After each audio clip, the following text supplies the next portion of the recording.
우리가 불렀던 찬송 493장이었죠. 1절이 이렇게 시작됩니다. 나 이제 주님의 새 생명 얻은 몸. 2절은 또 이렇게 시작하죠. 주 안에 감추인 새 생명 얻으니. 우리가 아는 유명한 요한복음 3장 16절도 그렇게 선포합니다. 하나님이 세상을 이처럼 사랑하사 독생자를 주셨으니 이는 저를 믿는 자마다 멸망치 않고, 그 다음에 어떻게 되죠? 영생을. 영생이라는 것이 무슨 이상한 우리가 잘 모르는 것처럼 생각되는데 사실은 이 생명이라는 말입니다. 영원한 생명, 삶, 특별한 종류의 삶을 뜻하는 거죠. 생명, 삶. 그러니까 멸망치 않고 영원한 삶을 얻게 하려 하심이라, 이렇게 분명하게 이야기합니다. 여러분, 우리가 예수를 믿는 것은 무엇을 얻기 위해서 믿는 거예요? 생명을 얻기 위해서 믿는 겁니다. 어떤 생명? 새 생명. 또 예수님께서 친히 말씀하신 바에 의하면 영원한 생명. 다른 것 때문에 믿는 게 아닙니다. 이 생명을 얻기 위하여 믿는 것입니다. 여러분, 먼저 한 가지 안심을 시켜드리면요. 이게 안심이 될지는 모르겠는데, 우리가 멸망하는 존재가 아닙니다. 우리가 소멸하는 존재가 아닙니다. 지옥에 가도 마찬가지입니다. 지옥에 가도요, 소멸하지 않습니다. 여러분, 지금 이 죽음을 혹시 두려워하고 계시는 분들 계십니까? 죽음 자체를 두려워하기보다는요, 죽음 뒤를 두려워하셔야 합니다. 왜냐하면 죽음은 끝이 아닙니다. 우리가 말하는 죽음은 영과 육이 분리되는 현상에 불과하지, 영과 육이 분리된 후에 다시 우리는 새로운 육을 입고 이 땅 가운데서 영원히 살게 될 겁니다. 그 뒤가 정말 무섭습니다. 그 뒤에 지금 우리 성경에서 이야기하고 있는 이 영생을 누리며 살아가는 사람들과 이 영생과 상관없는 지옥의 어두움의 삶을 살아가는 사람들이 나누어지게 될 것이지, 그냥 내 영과 육이 분리되는 것 자체가 그게 큰 문제가 아닙니다. 그러면서 성경은 우리 믿음의 사람들에게 이미 우리가 예수 안에서 무엇을 얻었다고 선포하고 있습니까? 영생을 얻었다고, 생명을 얻었다고 선포하고 있습니다. 그렇다면 분명한 사실은 우리가 예수님 안에 있다면 이 생명을 지금 여기서 누리고 살아가고 있다는 것이죠. 눈치챈 사람도 있고 눈치 못 챈 사람도 있는데, 한 가지 분명한 것은 눈치를 채건 눈치를 못 채건 정말 예수님 안에 있다면 이 생명을 지금 어디서? 여기서 누리고 살아가고 있습니다. 설교를 통하여서, 하나님의 말씀을 통하여서 굉장히 분명하게 여러분들에게 드러내 드려야 할 것이 무엇이냐면 여러분 자신을 살펴볼 수 있게 하는 거예요. 교회에 나온다고 다가 아닙니다. 내가 정말 예수님께서 우리들에게 주시마 약속하신 그 생명을 진짜로 누리고 있는지, 누리고 있지 못하는지. 여러분, 제일 억울한 사람이 어떤 사람일까요? 제 생각에는 최후의 심판의 날 예수님 앞에 자기는 천국 갈 줄 알고 생각하고 갔는데, 야, 나는 너 모른다 하는 사람들이 제일 억울할 것 같아요. 아예 예수님 거부했던 사람들은 그건 난 거부했으니까 그나마 납득이 갈 거고, 정말 예수 안에서 제대로 살았던 사람들은 분명히 내가 예수님 안에서 영생을 누릴 걸 알기 때문에, 또 누려왔기 때문에 갈 걸 알 건데, 제일 억울한 사람들은 자기는 예수 믿는 줄 알았어요. 자기는 교회 생활 열심히 했어요. 그런데 막상 천국에 가보니까 도대체 나는 너를 도무지 알지 못하겠다. 불법을 행하는 자들아 내게서 떠나가라. 그 제 얘기가 아니죠. 어디에 나와 있습니까? 성경에 누가 친히 하신 말씀이에요? 예수님이 친히 하신 말씀이에요. 예. 그런 점에서 우리는 우리가 진정 예수님께서 주신 생명을 제대로 누리고 있는가, 그렇지 못하고 있는가, 정밀하게, 진실하게, 냉정하게 우리 자신을 살펴볼 필요가 있죠. 그 점에 있어서 예수님께서 주신 이 생명의 특징에 대하여서 투박하지만 가장 핵심적으로 오히려 투박하고 단순하게 그 핵심을 가장 잘 드러냅니다. 제가 그래서 이제 주보에다가 그냥 그렇게 좀 짧게 소개를 해놨는데, 어떻게 보면 이 사도 요한이 그 점에서는 제일 좋다고 개인적으로 생각이 들긴 하는데, 하여튼 근데 사도 요한의 이야기는요, 이 생명이 어떤 것인지 보면 되게 직관적이고 심오하게, 단순하게, 하지만 되게 심오하게 이야기하기 때문에 그냥 그 직관을 같이 소유하고 있는 사람은 금방 이해하는데, 그 직관이 없는 사람은 무슨 얘기인지 가장 어려운 사람이 사도 요한의 이야기입니다. 사도 바울은요 진짜 정밀해요. 사도 바울의 사실은 서신은 솔직히 글을 조금 읽을 줄 아는 사람들, 글을 읽어도 그냥 읽는 게 아니라 조금 읽을 줄 알아야 돼요. 한 2주 전인가 제가 유튜브를 보니까 영어 독해 강사로 최고 1타 강사라 그러죠. 영어 독해의 최고 강사가 나와서 누가 독해 실력이 좋으냐, 영어 문장을 독해할 때, 그것을 이야기할 때 자기가 가르쳐 보니까 영어를 잘하는 아이는 아닌데 독해 실력이 조금만 가르치면 금방 느는 학생들이 있다 그래요. 그래서 이 아이들이 어떤 아이들인가 가만히 살펴보니까 삼국지 이런 어떤 그런 굉장히 복잡한 스토리 있죠. 대하소설 속에서 여러 인물이 등장하고 스토리가 막 복잡한 이런 이야기들을 어려서부터 많이 읽었던 애들, 그냥 짧은 얘기 이런 단편적인 거 읽는 애들이 아니라 어려서부터 아주 복잡한 반지의 제왕 같은 것도 엄청 복잡하거든요. 일단 그런 이 복잡한 소설들을 재미있게 어려서 많이 읽었던 애들은 독해를 이렇게 가르쳐 보면 얘들이 금방 는대요. 영어 그걸 해도, 그러니까 이미 읽기로 머릿속에서 이렇게 그 글들을 형상화하는 것이 훈련이 돼 있는 거죠. 제가 왜 이를 말씀드리냐면 사도 바울 서신이 좀 그래요. 사도 바울 서신은 이게 글을 갖다가 단순하게 읽어가지고는 이게 알기가 좀 힘듭니다. 이거는 머릿속에서 여러 상황들을 고려하면서 착착착 정리를 해놔야 그래 이게 무엇이구나라는 걸 그래야 제대로 알 수 있는 게 사도 바울의 서신의 특징이에요. 그래서 사도 바울은 이해만 되면 엄청 정밀합니다. 그래서 많은 사람들이, 신약학자들이 제일 많이 연구하는 사람이 누굴까요? 학자들은 그런 읽기 능력이 되는 사람들이니까 바울입니다. 그래서 바울 학자들이 제일 많아요. 하지만 우리 일반 사람들이 이해하기에는 이게 조금 쉽지가 않습니다. 그런 점에서 누가 제일 우리들에게는 좋은 교사가 될까요? 베드로입니다.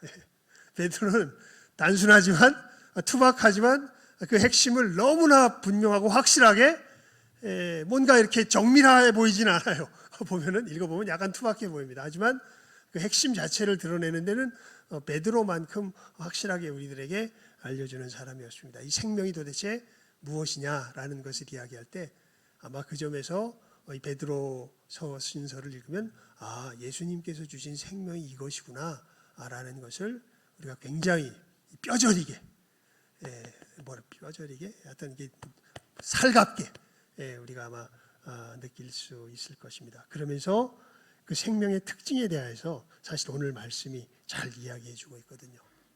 그런데 이 특징을 우리가 살펴보려면 베드로가 이 생명을 어떤 대비 속에서 계속 강조해서 소개하고 있는지를 우리가 좀 알아야 됩니다. 여러분, 베드로 전서를 가만히 읽어보면요, 무엇에 대한 이 이야기가 계속 반복되냐 하면 고난에 대한 이야기가 계속 반복됩니다. 아예 구원을 설명할 때 처음부터 그래요. 1장 6절 7절 보면 너희가 이제 여러 가지 시험을 인하여 잠깐 근심하게 되지 않을 수 없었으나 오히려 크게 기뻐하도다. 너희 믿음의 시련이 불로 연단하여도 없어질 금보다 더 귀하여 예수 그리스도에 나타나실 때에 칭찬과 영광과 존귀를 얻게 하려 함이라. 우리가 예수님 안에서 얻은 구원을 이야기하는데 이 구원을 설명할 때 보면 너희가 이제 여러 가지 시험을 인하여 잠깐 근심하게 되지 않을 수 없었으나. 여러분, 우리가 이 생명을 누리는데 우리는 잠깐 뭐 하지 않을 수 없어요? 근심하지 않을 수 없다고 이야기를 합니다.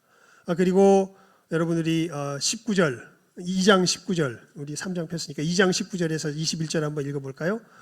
시작하면 읽습니다. 2장 19절에서 21절입니다. 우리 함께 읽어볼까요? 시작. 애매히 고난을 받아도 하나님을 생각함으로 슬픔을 참으면 이는 아름다우나 죄가 있어 매를 맞고 참으면 무슨 칭찬이 있으리요. 오직 선을 행함으로 고난을 받고 참으면 이는 하나님 앞에 아름다우니라. 이를 위하여 너희가 부르심을 입었으니 그리스도도 너희를 위하여 고난을 받으사 너희에게 본을 끼쳐 그 자취를 따라오게 하려 하셨느니라. 3장 17절에서 또 19절 제가 그냥 읽을게요. 선을 행함으로 고난받는 것이 하나님의 뜻일진데 악을 행함으로 고난받는 것보다 나으니라. 그리스도께서도 한 번 죄를 위하여 죽으사 의인으로서 불의한 자를 대신하셨으니 이는 우리를 하나님 앞으로 인도하려 하심이라. 육체로는 죽임을 당하시고 영으로는 살리심을 받으셨으니. 17절도 보면 선을 행함으로 고난받는 것이 하나님의 뭐래요? 뜻이래요. 4장 1절에 보면 이렇게 또 이야기합니다. 그리스도께서 이미 육체의 고난을 받으셨으니 너희도 같은 마음으로 갑옷을 삼으라. 이는 육체의 고난을 받은 자가 죄를 그쳤음이니. 예수님을 쫓아가는 길에 뭐가 동반된다는 이야기입니까? 고난이 동반된다는 이야기입니다. 우리 4장 12절에서 14절 한번 읽어볼까요? 함께 읽습니다. 시작. 사랑하는 자들아, 너희를 시련하려고 오는 불시험을 이상한 일 당하는 것 같이 이상히 여기지 말고 오직 너희가 그리스도의 고난에 참여하는 것으로 즐거워하라. 이는 그의 영광을 나타내실 때에 너희로 즐거워하고 기뻐하게 하려 함이라. 너희가 그리스도의 이름으로 욕을 받으면 복 있는 자로다. 영광의 영 곧 하나님의 영이 너희 위에 계심이라. 아멘. 아멘인데요. 그러니까 아까 말씀드렸죠. 베드로는 투박하지만 핵심을 그대로 직격한다고. 여러분, 우리가 누리는 영생은 무엇과 계속 동반되는 것으로서 이렇게 표현됩니까? 고난과 이렇게 고난 속에서 어떻게 보면 그 실체가 드러나는 것으로서 이 사도 베드로는 지금 베드로전서 전반을 통하여서 우리들에게 이야기하고 있습니다. 왜 그럴까요? 왜 우리가 누리는 생명은 왜 고난의 어떤 그런 그 환경 속에서 그 분명한 실체를 드러내게 될까요? 거기에 대해서는요, 우리 베드로전서 4장 2절에서 우리 5절까지 함께 읽어봅시다. 베드로전서 4장 2절에서 5절입니다. 베드로전서 4장 2절에서 5절입니다. 함께 읽습니다. 시작. 그 후로는 다시 사람의 정욕을 좇지 않고 오직 하나님의 뜻을 좇아 육체의 남은 때를 살게 하려 함이라. 너희가 음란과 정욕과 술 취함과 방탕과 연락과 무법한 우상 숭배를 하여 이방인의 뜻을 좇아 행한 것이 지나간 때가 족하도다. 이러므로 너희가 저희와 함께 그런 극한 방탕에 다름질하지 아니하는 것을 저희가 이상히 여겨 비방하나 저희가 산자와 죽은 자 심판하기를 예비하신 자에게 직고하리라. 왜 그러냐 하면요, 삶이 달라요. 말 그대로 예수님께서 우리에게 주신 삶이 내가 예수님 밖에 있었을 때의 삶과 완전히 뭐예요? 달라요. 그래서 이 예수님 밖에 있은 곳에서 사는 사람들이 우리를 보면 우리를 이상히 여겨요. 이상히 여기는 정도가 아니라 견딜 수가 없어요. 제가 자주 들었던 비유 있죠. 비유가 아니라 이야기 있죠. 여러분 그 예수 믿어 변화된 농부 이야기 기억하시죠? 중국에서 있었던 실화입니다. 예수를 믿었습니다. 변화됐습니다. 근데 그와 오래 사귀었던 예수 안 믿는 농부가 있습니다. 꼴 보기 싫습니다. 왜 꼴 보기 싫냐면요, 내가 지 살아온 삶을 다 아는데 착한 척을 해? 네 본색을 드러내리라. 그래가지고 농번기철에 이 논에 모내기를 하면서 물을 가득 채워놓으니까요, 마침 이 예수 믿어 변화된 사람의 논, 그 다음에 이 본색을 드러내고자 하는 이 농부의 논, 꼴보기 싫어하는 사람의 논, 이렇게 붙어 있었다 그럽니다. 이 농번기철에 물을 탁 터가지고 자기 물 그 밭으로 탁 끌어들입니다. 네가 이러면 네 본색을 드러내겠지. 그랬더니 이 농부가 그러죠. 원수도 사랑하라 그러셨으니까 제가 한번 참겠습니다. 그리고 아무 말 안 하고 넘어갑니다. 그러니까 그 농부가 그러죠. 조금 버티는데, 하지만 두 번째 하면 못 버티겠지. 두 번째 또 합니다. 열이 받습니다. 아니 저놈이 왜 나한테 아무 이유도 없이 나를 이렇게 괴롭히는가. 한 번만 더 해봐라. 억울하게 하는가. 한 번만 더 해봐라. 내가 그때는 가만히 안 두겠다. 그런 생각을 갖죠. 두 번째도 하지만 가지는 않습니다. 세 번째 또 하지요. 또 하니까 이제는 뚜껑이 완전히 열렸습니다. 내가 가서 드자비질을 하리라 하고 그 사람을 찾아가려고 하는데 뭐가 마음에 걸리냐면 그 말씀이 계속 마음에 걸려요. 원수를 사랑하라. 그래서 어찌할 바를 몰라서 목사님을 찾아갑니다. 목사님, 지금 상황이 이런데 이놈이 괜히 나를 괴롭히는데 이걸 내가 계속 당하고 있는 것이 이게 신앙이겠습니까?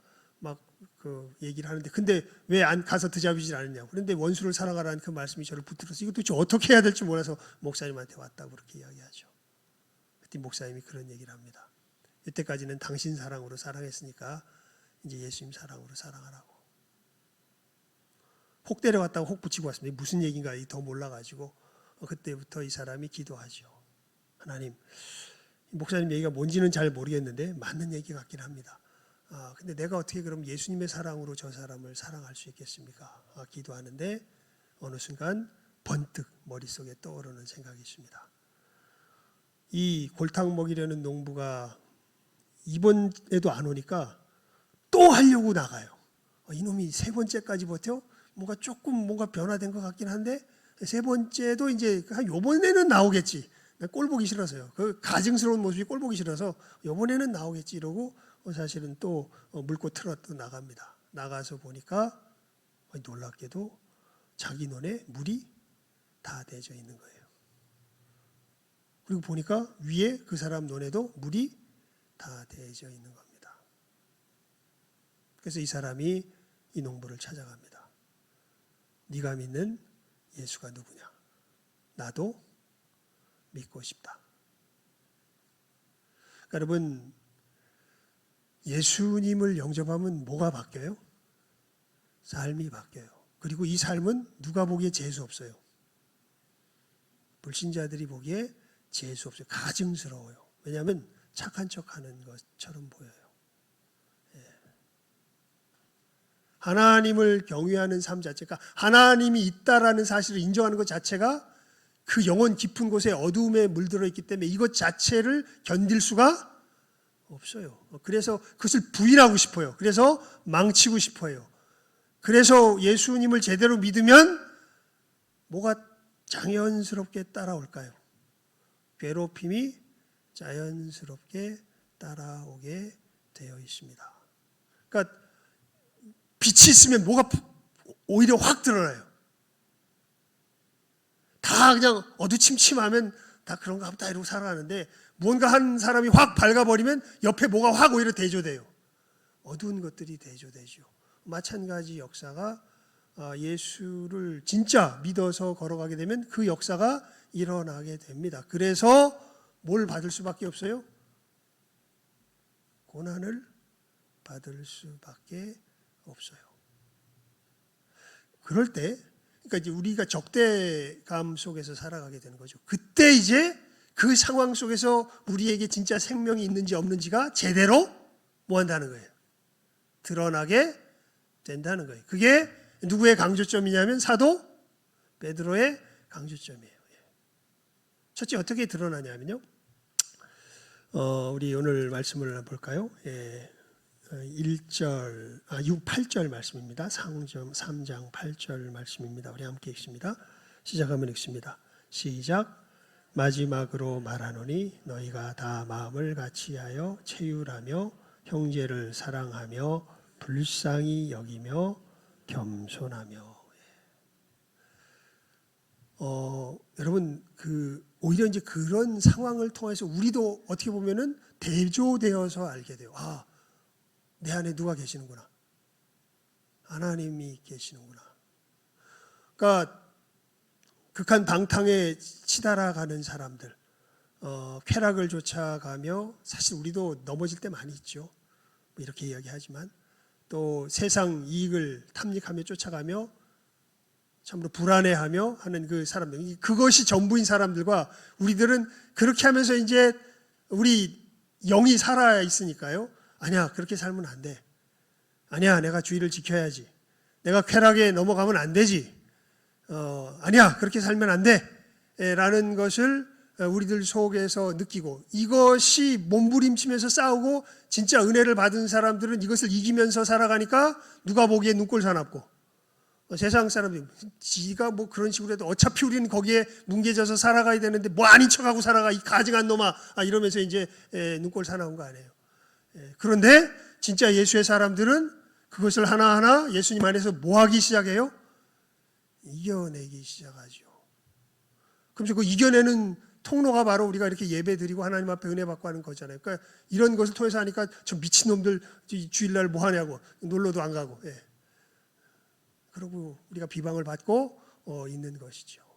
그런데 우리가 그러한 상황 속, 그래서 우리를 비방하는 이 사람들을 보게 되면 여러분, 우리들 속에 하나님께서 오히려 계시다는 것을 그 대조를 통해서 우리가 알게 됩니다. 그리고 이 생명이 어떻게 우리들 속에서 확인이 되기 시작하냐면요.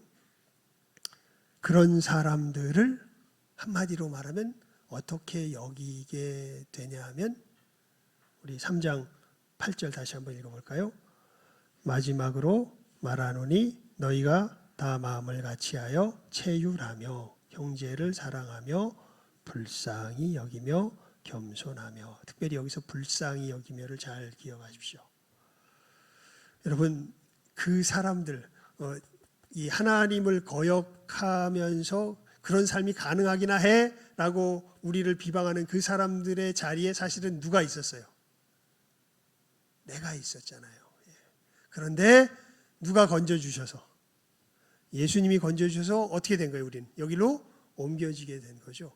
그러니까 그렇게 내가 다른 삶을 산다고 비방하는 그 사람들이 사실은 누구의 모습이에요? 나의 옛 모습이죠. 그런데 이런 나를 누가 사랑하셔서, 하나님이 사랑하셔서 어떻게 해주신 거예요? 건져 주신 거죠. 그래서 이 사람들이 우리를 괴롭혀도 그 하나님의 사랑을 생각하면, 누구도 하나님의 사랑을 받으면, 저 사람도 하나님의 사랑을 받으면 어떻게 될 텐데 나처럼 이 진정한 삶을 살 수가 있게 될 터인데. 여러분, 이런 생각이 들기 때문에 그 사람들이 괴롭히는 게 억울하다기보다는 어떻게 느껴지게 될까요? 은혜가 우리가 충만할 때 불쌍하게 여겨지게 됩니다. 그래서 이 말씀이 곳곳에 있어요. 사도 바울의 서신에도 나옵니다. 너희들 불쌍히 긍휼히 여겨라, 불쌍히 여겨라. 정말 우리가 주님께서 주신 생명 가운데 거하게 된다면요, 우리들에게 이 하나님을 우리가 섬기며 나아가기 때문에 우리를 거부하고 비방하고 힘들게 하는 사람들을 바라보게 될 때 어떤 마음이 생겨요? 불쌍한 마음을 갖게 돼요. 그 최춘선 할아버지, 여러분들 제가 예전에 많이 인용했죠. 최춘선 할아버지 정말 그 광인으로 사람들이 아는 사람 아닙니까? 미스터 유관, 미스터 안중근, 뭐라 그랬지? 뭐라 했더라? 그 저기 유관순 뭐 이러면서 사람들 지나가면 막 거기다 대고서 막 저기 Why to Korea 이러면서 왜 두 개의 분단된 조국이냐 그러면서 또 하나님은 당신을 사랑하십니다. 그러면서 막 복음 전하고 전철에서 맨발로 다니면서 평생을 그렇게 전철에서 맨발로 다니면서 복음 전하고 왜 우리나라가 이렇게 분단된 두 조국이 돼 있어야 되냐고, 너희들 정신 차리고 안중근처럼 유관순처럼 뭐 이렇게 네가 유관순이고 네가 안중근이고 이러면서 통일을 이루어야 된다고 지나가는 아이들한테 막 이야기해서 애들이 막 그 가면 막 아주 미친 영감탱이가 또 와가지고 귀찮게 하는구나 이러면서 막 얼굴 찌푸리고 하는 그런 모습이 보이는데, 그렇게 하다가 평생을 전철에서 그렇게 복음 전하다가 어떻게 되세요? 죽으시죠. 근데 그분이 보니까 또 버스에서도 또 이제 그렇게 하시면서 버스를 타러 이렇게 올라가는데 이 할아버지가 또 이게 복음 전하는 사람이니까 그냥 버스 운전사가 이게 보기가 싫었는지 그냥 올라가는 그 순간에 확 출발해가지고 이 할아버지가 이 다리가 부러집니다. 근데 그것을 보고서 이제 그 김우현 씨가 물어보죠. 아이고 그래서 할아버지 어떻게 했어요? 그랬더니 불쌍히 여기지 뭐 이러면서 그냥 쩔뚝쩔뚝하면서 목발 짚고 걸어가시는 것이 이제 그 영상에 잡힌 것이 보입니다. 그러니까 여러분, 우리에게 정말 생명이 있을 때 우리들이 죄인들이 특별히 그렇게 하나님을 거역하는 삶을 살지 않는다고 우리를 핍박하는 그 사람들의 모습을 볼 때 어떤 마음이 우리들에게 있게 돼요? 불쌍히 여기는 마음이 있게 됩니다. 그리고 두 번째는 어떤 이 모습이 드러나게 되냐면요, 우리 9절 말씀 함께 읽어볼까요? 시작하면 읽습니다. 시작. 악을 악으로 욕을 욕으로 갚지 말고 도리어 복을 빌라. 이를 위하여 너희가 부르심을 입었으니 이는 복을 유업으로 받게 하려 하심이라. 그리고 그 사람들, 그렇게 자기를 핍박하는 사람들을 위해서 뭐를 하게 될까요? 뭐를 하라 그럽니까? 복을 빌라 그럽니다. 악을 악으로 욕을 욕으로 갚지 말라. 그리고 오히려 뭐를 빌어라? 복을 빌어라. 그러니까 아마 근데 믿지 않는 사람들한테는 최고의 저주일 거예요. 야, 너도 누구처럼 되길 바래. 너도 누구처럼 되길 바래. 그 삶을 살기 때문에 지금 막 재수 없어서 막 비위가 상해가지고 막 우리를 핍박하는데, 거기다 대고 예수 믿는 사람들은 뭐라고 이야기해? 너도 누구처럼 살길 바래. 나처럼 살길 바래. 너도 나와 같은 생명을 누릴 수 있기를 바래. 이렇게 이야기하는 거죠. 왜냐하면 여러분, 정말 예수님 안에 세상이 줄 수 없는 평강이 있기 때문에 그렇습니다. 진정한 안식이 여기에 있기 때문에 그렇죠. 모든 갈등이 예수님 안에서 죽어 소멸되기 때문에 그렇습니다. 여러분 지금 어디서 살고 계세요? 여러분 사는 곳이 전쟁터입니까? 아니면 평화가 넘쳐나는 곳입니까? 이건 이 점에 있어서는 굉장히 분명해요. 예수를 진짜 믿잖아요? 그러면 어디서 살까요? 평화의 나라에서 삽니다. 그냥 멀리 평화의 나라에서 살 거예요? 아닙니다. 실제로 어디서 살아요? 평화의 나라에서 살아요. 그 평화가 어떻게 증명되냐면 우리가 오늘 읽은 말씀처럼 증명돼요. 내가 예수님을 믿어서 살아가는데 우리를 괴롭혀요. 그런데 괴롭히면 어떻게 하는 게 너무 자연스러운 반응이에요. 저항하는 게 자연스러운 반응 아니에요. 공격 갚아주는 게 자연스러운 반응 아니에요. 그런데 뭐 하지 않아요? 갚지 않아요. 악을 악으로, 욕을 욕으로 갚지 않아요. 오히려 뭘 빌어줘요? 복을 빌어줘요. 너도 나처럼 살길 바란다고. 그러한 썩어질 우상에 휘몰려서 그까지 몇 푼 돈, 그까지 이 땅에서 누리는 쾌락, 이런 것에 휘몰려서 너 영혼 팔지 않고 정말 비록 조그만 건 누리고 어떤 면에서는 고생하고 힘들고 어렵게 살아가지만 진짜 참 유일한 신이신 하나님을 섬기며 그분이 우리들에게 복으로 베풀어 주니 놀라운 사랑의 삶을 이 땅 가운데서 너도 함께 살아가며 그분께서 오셔서 이루실 그 나라를 바라보며 준비하며 살아가는 이 진정한 삶을 누구도 살길 바란다. 너도 살길 바란다. 나도 너처럼 예전에는 우상에 속아가지고 극한 방탕 속에서 그것이 인생의 의미인 줄 알고 살아갔지만 아니다. 그것은 우리를 파멸로 인도하는 것이요. 영원한 지옥으로 어둠으로 인도하는 것이요. 그것은 우리가 살아가야 될 삶이 아니다. 너도 사실은 조금만 생각해 보면 알지 않느냐. 거기서 나와라. 나도 나올 수 없었는데 누가? 예수 그리스도께서 나를 건져주셨다. 너도 누구를 믿고? 예수님을 믿고 그분의 도움을 받아 거기서 나와라. 그 은혜가, 그 생명이 너에게 임하기를 내가 기도하마, 축복하마. 이게 우리가 무엇을 지녔다는, 생명을 지녔다는 분명한 표시가 된다는 거죠. 왜 그렇게 되냐면요, 예수 안에 있는 사람은요, 누가 이 세상의 진정한 주인이라는 걸 이제 마음속에서 확실하게 알게 된 거예요. 우리 10절에서 12절 읽습니다. 본문 말씀 시작. 그러므로 생명을 사랑하고 좋은 날 보기를 원하는 자는 혀를 금하여 악한 말을 그치며 그 입술로 괴유를 말하지 말고 악에서 떠나 선을 행하고 화평을 구하여 이를 좇으라. 주의 눈은 의인을 향하시고 그의 귀는 저의 간구에 기울이시되 주의 낯은 악행하는 자들을 향하시느니라 하였느니라.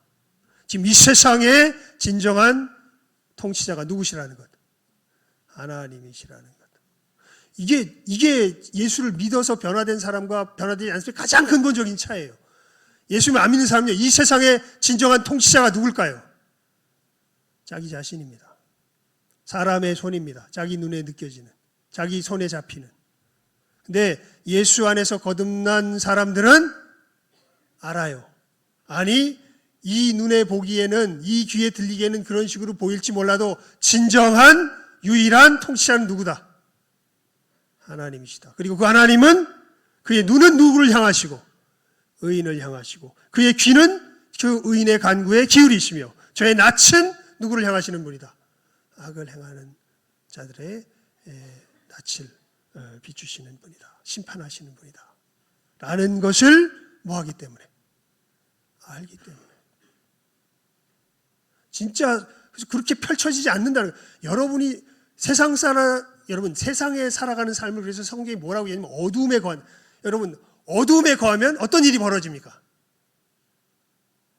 어두운데 궁금하면 불 다 끄고 한번 한 5분만 활동해 보세요. 어두움에 거하면 어떤 일이 벌어져요?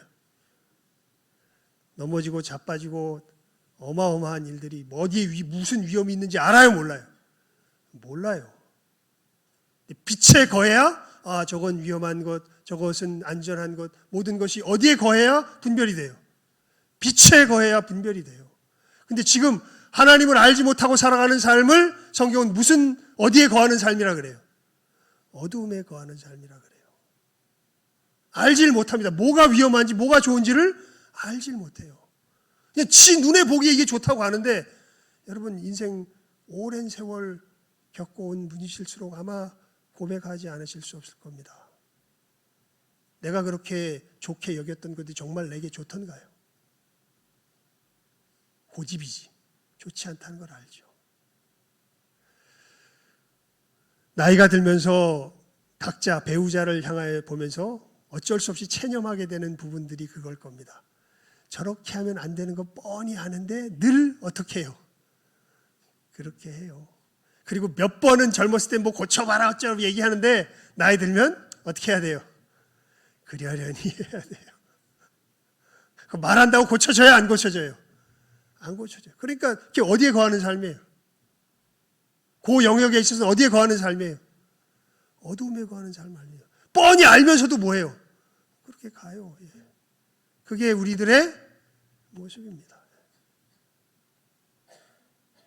어떻게 우리가 여기서 건진받을 수 있을까요? 예수 그리스도의 구원의 역사로. 그래서 우리가 누구를 알게 되므로 하나님을 알게 되므로. 그렇게 될 때 이 하나님을 아는 사람의 가장 두드러진 특징이 죄인을 어떻게 여기고 불쌍히 여기고 자기에게 고난을 주는 사람들을 뭐 할 줄 아는, 축복할 줄 아는 사람으로 바뀌는 거죠. 물론 우리가 죄를 뭐 완벽하게 우리가 죄에서 물론 예수님 안에서 죄가 완전히 씻겨진 건 많은데 우리의 삶 속에서 완벽한 모습으로 우리가 이 씻겨진 것을 뭐 경험한다는 그런 뜻은 아니에요. 우리도 넘어지고 하긴 합니다. 하지만 어떤 삶의 길이 걸어지게 되냐면 아까 말씀드렸던 것처럼 이것을 벗어내는 삶의 길을 걸어가죠. 그래서 누가 보면 재수 없어요. 세상 사람이 보면 재수 없는 거예요. 그리고 고난을 당하게 되어 있는 것입니다. 그렇게 이 모진 아픔 속에서 오히려 우리의 생명은 그들을 오히려 사랑할 줄 알며 그런 모습의 나를 사랑하셔서 하나님은 정말 이런 나를 처벌하셨어야 됐는데 심판하셨어야 됐는데 오히려 누구를 보내주셔서 예수님을 보내주셔서 나를 어떻게 하셨어요? 구원해 주셨어요. 그러니까 그 사랑을 입은 나가 그 사랑을 부인할 수가 없어요. 그럼 저 사람이 나에게 똑같이 하는데 그런 모습이 마치 내가 누구에게 했던 모습하고 똑같아요. 하나님께 했던 모습하고 똑같아요. 근데 하나님은 나를 어떻게 대해 주셨어요? 사랑해 주셨어요. 건져 주셨어요. 그럼 나는 저 사람을 어떻게 대할 수밖에 없어요. 정말 그 사랑을 받았다면 사랑할 수밖에 없어요. 건져줄 수밖에 없어요. 그게 우리가 무엇을 지녔다는 생명을 지녔다는 분명한 특징이 됩니다. 여러분 이 특징이 우리들 속에 살아 숨쉬고 있습니까? 내가 정말 예수를 믿으며 이 진정한 사랑의 걸음을 한 걸음 한 걸음 배우며 나아가고 있습니까? 우리 자신의 모습을 살피며 이 생명 가운데 확실하게 거하실 수 있는 여기에 참여한 모든 귀한 영혼들 다 될 수 있기를 주님의 이름으로 축원을 드립니다. 기도하겠습니다. 하나님 아버지, 이 고난에 반응하여 우리들의 생명의 모습이 분명하게 드러남을 사도 베드로의 너무도 명확하고 확실한 표현을 통하여서 이것저것 그저 눈치 보지 않고 우리들의 여러 혼란한 생각에 휘둘리지 아니하며 확실하게 이 생명의 특징을 분명하게 알려주시는 것 감사를 드리옵나이다. 아버지 하나님, 저희들 예수를 믿어 우리가 영생을 얻었는데 이 영생이 우리들의 삶의 현장에 어떻게 분명한 모습으로 드러나는지 이제 이 말씀을 통하여서 깨달아 알게 되었사오니 이 말씀에 비추어 진정한 생명의 길, 영생의 길, 천국의 복된 삶의 걸음을 힘차게 걸어 나아갈 줄 아는 이 시간 함께하는 모든 우리 귀한 영혼들 되게 하여 주시옵소서. 또한 아버지 하나님, 오늘 오후 예배 시간에는 우리 새 생명 잔치를 갖습니다.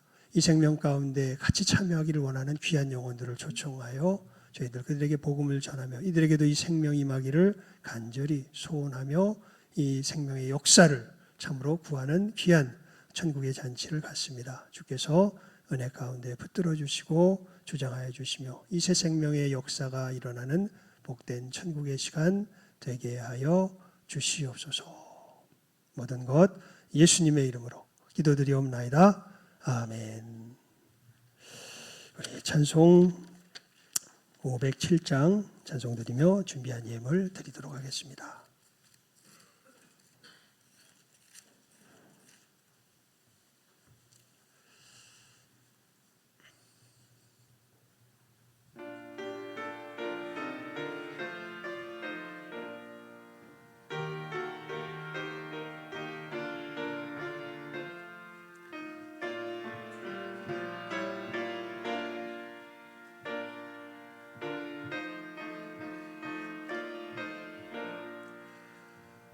주님의 마음을 본받는 자, 그 맘에 평강이 찾아오는 험악한 세상을 이기리니 하늘로부터 임함이로다. 주님의 마음 본받아 살면서 그 거룩하심 나도 이루리. 주 모습 내 눈에 안 보이며 그 음성 내 귀에 안 들려도 내 영혼 날마다 주를 만나 신령한 말씀 늘 배우도다. 주님의 마음 본받아 살면서 그 거룩하심 나도 이루리. 가는 길 거칠고 험하여도 내 맘에 불평이 없어짐은 십자가 고난을 이겨내신 주님의 마음 본받음이라. 주님의 마음 본받아 살면서 그 거룩하심 나도 이루리. 주 예수 세상에 다시 오실 그날의 무성도 변화하여 주님의 빛나는 그 형상을 다 함께 보며 주 찬양하리. 주님의 마음 본받아 살면서 그 거룩하심 나도 이루리.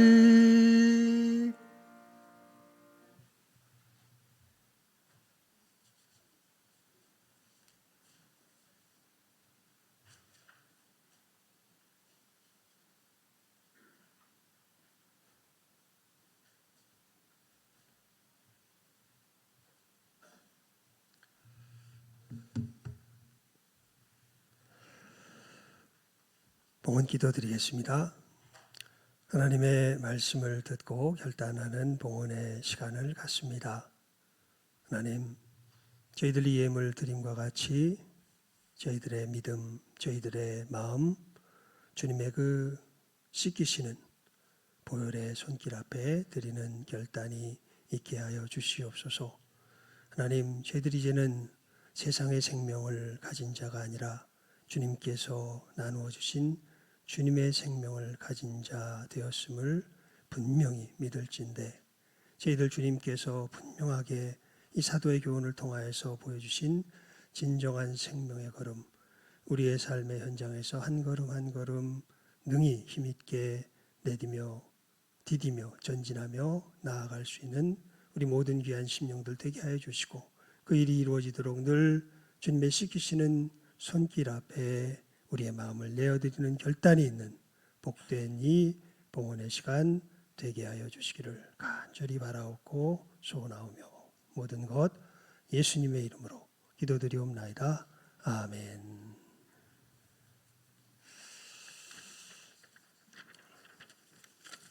교회 소식란을 봐주시기 바랍니다. 오늘 우리 새로 오신 분들 주님의 이름으로 환영합니다. 모두 천국에 함께 이르기를 소망합니다. 그리고 오늘 오후 시간 새생명잔치가 열립니다.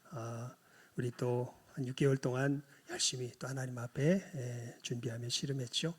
이제 마무리하는 시간입니다. 오늘 정운택 선교사님, 이 아둘람 선교회라는 독특한 선교단체를 설립을 하셨습니다. 특별히 그 연예인들 있죠. 나락에 빠져 있는 연예인들을 중심으로 이제 도와주는 그러한 사역을 중심으로 하는 선교단체인데, 이분이 자기가 그 길을 걸었기 때문에 이제 어떻게 보면은 한 분야에서, 그러니까 뭐라 그럴까요? 코믹 액션 분야라 그럴까요? 한 분야에서 나름 정점을 찍은 연기자로서 이제 거기까지 올라갔다가 이제 또 그냥 여러 가지 사고에 휘말리면서 저 밑바닥, 어떻게 보면 자살까지 생각하는 그래서 밑바닥 나락까지 떨어졌던 분, 그 속에서 예수님을 만나서 이제는 배우의 삶이 아니라 이제 선교사가 되어서 주님을 전하는 자가 되신 분, 우리 정운택 선교사님이신데, 이분이 오셔서 말씀을 전해 주십니다. 그러니까 여러분들 또 우리 주변에 우리가 또 품었던 태신자들 이제 마지막 잘 또 독려하여서 우리 함께 이 자리에 초청하여서 이 귀한 우리 생명의 말씀을 함께 또 나누며 새 생명의 역사가 일어나기를 구하는 우리 시간, 오후 예배 시간에 있으니까 여러분들 기억하시고 또 힘써 주시기를 바랍니다. 우리 임직 후보 교육은 그래서 오늘은 쉽니다. 제가 그때 광고를 잘못했네요. 추수감사절, 그 다음에 청찬절, 그리고 오늘까지 쉽니다. 그러니까 기억하시면 되겠습니다. 그리고 우리 각 부서 원래 다음 주 각 부서 원래로 모이는데요. 내년 계획, 그 구정이 지난 다음 주일부터 이제 춘계 대신방을 예정하고 있거든요. 보통 너무 제가 좀 일찍 했더니 많이 춥다 그래서 구정 지나고 나서 한 주 뒤에 이제 시작하려고 합니다. 하지만 그래서 이제 우리가 정말 이 복음이 증거되려면 가장 중요한 것이 정말 주님의 교훈도 그랬고 기도하는 것이, 특별히 부흥을 위해서 기도하는 것이 너무 중요한 것을 알아서 우리 각 전도회별로